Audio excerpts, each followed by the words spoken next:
അത് എൻ്റെ അതിൻ്റെ ഒരു ഒരു ഒരു അഭിപ്രായം എന്ന് വെച്ചാൽ, എൻ്റെ അഭിപ്രായം എന്ന് വെച്ചാൽ ഈ സ്ത്രീകളുടെ ഇത് വെച്ചാൽ ഇപ്പോൾ ഈ വനിതാ റിസർവേഷൻ ബില്ലോ അല്ലെങ്കിൽ വനിതാ റിസർവേഷൻ ആക്ട് എന്നൊക്കെ പറയുന്നുണ്ടല്ലോ, അത് റിസർവേഷൻ ആവരുത്. അത് അവരുടെ റൈറ്റാണ്, സ്ത്രീകളുടെ റൈറ്റാണത്. ഈക്വൽ റൈറ്റ് ആണ്. 50% സ്ത്രീകളുടെ റൈറ്റാണത്. They have to fight it out and get it. അല്ലാതെ ഇപ്പോൾ ഒരു എക്സാമ്പിൾ പറയുന്നത് വെച്ചാൽ, ജഗദീഷ് എന്താ പറയുന്നത് വെച്ചാൽ, ഞങ്ങൾ ഈ സ്ത്രീ സ്വാതന്ത്ര്യത്തിനും സ്ത്രീ പ്രാതിനിധ്യത്തിനും വേണ്ടിയിട്ട് ഞാൻ എൻ്റെ സീറ്റ് മാറുന്നു, എന്നിട്ട് ആ സീറ്റിലേക്ക് ശ്വേതാ മേനോൻ പോയിരുന്നാൽ ശ്വേതാ മേനോട് അത് നാണക്കേടല്ലേ? അല്ല, സ്ത്രീകൾക്ക് നാണക്കേടല്ലേ? കാരണം ഒരു പുരുഷൻ്റെ ഒരു ഔദാര്യമാണത്. അല്ലല്ല, സ്ത്രീകൾ എന്ന് വെച്ചാൽ they have to fight it out.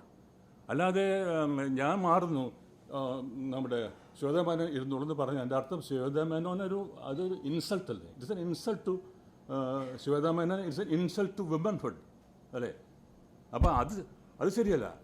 ഞാൻ ഈ സ്ത്രീ സമത്വത്തിന് വേണ്ടി വാദിക്കുന്ന ഒരാളാണ് 100%. ഞാൻ എപ്പോഴും പറയുന്നത് വെച്ചാൽ 50% ഞാനിപ്പോൾ ആ റിസർവേഷൻ എന്നുള്ള എനിക്ക് റൈറ്റ് ഉണ്ട് അവർക്ക്. അല്ല, ഈ പുരുഷന്മാർ ഇങ്ങനെ ഒരു പ്ലേറ്റ് എടുത്ത് കൊടുക്കുന്ന ഒരു ദാനമാകരുത്, ഔദാര്യമാകരുത്. അപ്പോൾ അതുകൊണ്ട് 50% ഒക്കെ ഈ സ്ത്രീകൾക്ക് റൈറ്റ് ഉണ്ടത്. അപ്പോൾ ഈ പറയും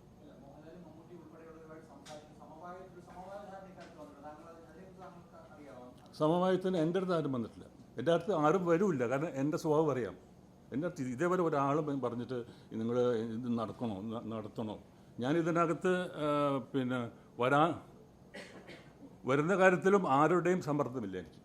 ഈ പേപ്പറിലൊക്കെ അങ്ങനെ കാണുന്നുണ്ട്. പക്ഷേ എന്നെ സംബന്ധിച്ചിടത്തോളം ഇതൊരു എൻ്റെ ഒരു പേഴ്സണൽ ഡിസിഷനാണ്. അത്രേ ഉള്ളൂ, വേറെ ഒന്നും ഇതില്ല. ഞാൻ ഒറ്റയ്ക്കാണ്. കാരണം ഞാൻ ഇപ്പോൾ കണ്ടു, ഞാൻ ഒറ്റയ്ക്കാണ്.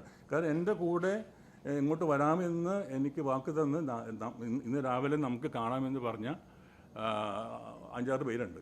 5-6 പേര് ഇന്ന് രാവിലെ ഉണ്ട് വിളിച്ചു പറഞ്ഞു, ചേട്ടാ ഞങ്ങൾ വരുന്നില്ല, ആകെ പ്രശ്നമാകുമെന്ന് പറയും. അപ്പോൾ ആ പ്രശ്നം ഇന്ന് പറഞ്ഞിട്ട് കൂടി ഞാൻ നിങ്ങളുടെ അടുത്ത് വരാൻ കാരണം വെച്ചാൽ ഞാൻ തീരുമാനിക്കുന്നത് വളരെ വളരെ ആലോചിച്ചിട്ടുള്ള കാര്യങ്ങൾ ഞാൻ തീരുമാനിക്കാറുള്ളൂ.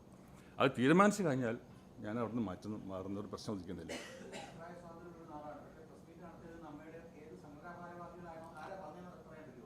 അല്ല, എൻ്റെ അടുത്ത് പറഞ്ഞത് ഇവരാ പറഞ്ഞത്, എൻ്റെ കൂടെയുള്ള ആൾക്കാർ പറഞ്ഞു വെച്ചാൽ അവരാരാണ് ഇതിൻ്റെ ഓർഡർ ഇട്ടെന്ന് എനിക്കറിയില്ല. അപ്പോൾ ഞാൻ പറഞ്ഞു അത് അവർക്കുള്ള അവകാശമില്ല. അവർക്ക് എങ്ങനെ പറയാൻ പറ്റും? It's my personal right. I would have right to meet press അല്ലേ? അപ്പോൾ അവർ പറഞ്ഞു അത് വന്നു കഴിഞ്ഞാൽ നിങ്ങളെ പിന്നെ ഒരു ഭീഷണി കൂടെ ഉണ്ട് എനിക്ക്. ഭീഷണി പറഞ്ഞു വെച്ചാൽ അങ്ങനെ ചെയ്താൽ നിങ്ങളുടെ നോമിനേഷൻ ലാപ്സായിട്ട് പോകുമെന്ന് പറഞ്ഞു.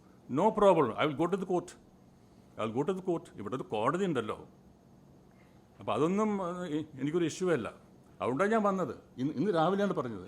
ഞാൻ പറഞ്ഞു ഞാൻ എറണാകുളം പ്രസ് ക്ലബ്ബിൽ വെച്ചൊരു പ്രസ് മീറ്റ് നടത്താൻ തീരുമാനിച്ചിട്ടുണ്ടെങ്കിൽ I will be there is no change.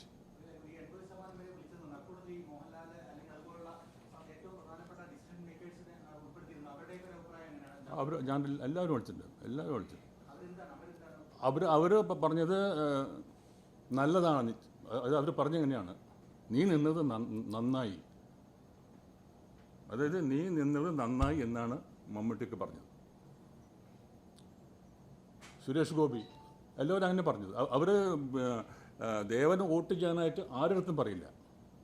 ഇപ്പോൾ ഞാൻ ഒന്ന് കേട്ടു, ഈ ജഗദീഷ് പറഞ്ഞു ഞാൻ മോഹൻലാലും മമ്മൂട്ടിയും അല്ലെങ്കിൽ സുരേഷ് ഗോപിയും കൂടി ചേർന്നിട്ടാണ് എന്നെ ചേർത്തത്. ഒരിക്കലുമല്ല. They will not do it. കാരണം ഐ നോ ദം. ഒരു കാരണവശാലും ആർക്ക് വേണ്ടിയിട്ടും ഈ കാര്യം ഒരു unauthorised out of the way ചെയ്യുന്നവരല്ല ഈ മോഹൻലാലും മമ്മൂട്ടിയും സുരേഷ് ഗോപി. അത് വെറുതെ എനിക്ക് തോന്നുന്നില്ല. അദ്ദേഹം എന്തുകൊണ്ടാണ് അത് പറഞ്ഞതെന്നറിയില്ല. മമ്മൂട്ടിയും മോഹൻലാലും സുരേഷ് ഗോപിയും പേഴ്സണലായിട്ട് അറിയാവുന്ന അവരുടെ സ്വഭാവത്തെപ്പറ്റി അറിയാവുന്നതുകൊണ്ട് പറയാം. They will not do it. അത് വെറുതെ ഒരു എലിഗേഷനായിട്ട് പോയതാണ്.